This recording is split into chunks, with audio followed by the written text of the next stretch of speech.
Senator Josh Hawley, R. penned a letter to the head of the Senate Homeland Security Committee on Friday demanding an investigation into what he calls the Biden administration's baffling response to a Chinese surveillance balloon floating over the U.S. Hawley called reports that the spy balloon is surveilling U.S. nuclear capabilities troubling and a gross violation of U.S. airspace in his letter to Senator Gary Peters, D. Mitch, and he blasted President Biden's handling of the situation.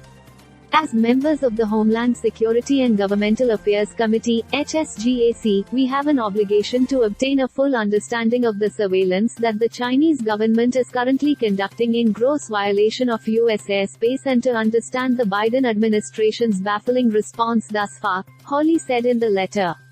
Rather than shooting down or otherwise disabling this high-altitude balloon, the Biden administration is merely monitoring the situation and referring reporters to the Chinese government for answers, he added. This is a gross violation of American sovereignty. China's foray into America's sovereign airspace is deeply disturbing and calls for an immediate investigation.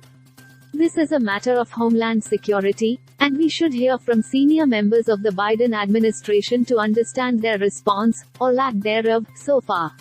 The American people are demanding answers, the Missouri Republicans' letter concludes. The 80-year-old president said nothing Friday about the Chinese spy balloon during remarks to Democratic National Committee members in Philadelphia, and he ignored reporter questions about the balloon at the White House and while en route to the event. Biden, whose family has had extensive business relations with Chinese government-linked entities, has not made any public comments about the balloon launched by Beijing since the Pentagon revealed Thursday that it had intruded into U.S. airspace.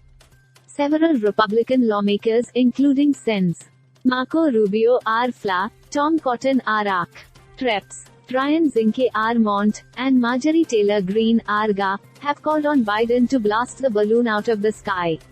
Potential 2024 presidential challenges to Biden, such as former Vice President Mike Pence, former Ambassador to the United Nations Nikki Haley, and former Secretary of State Mike Pompeo, have also demanded that Biden shoot it down. White House Press Secretary Karine Jean-Pierre said Friday that the commander-in-chief decided not to do so after the Defense Department warned of possible civilian casualties.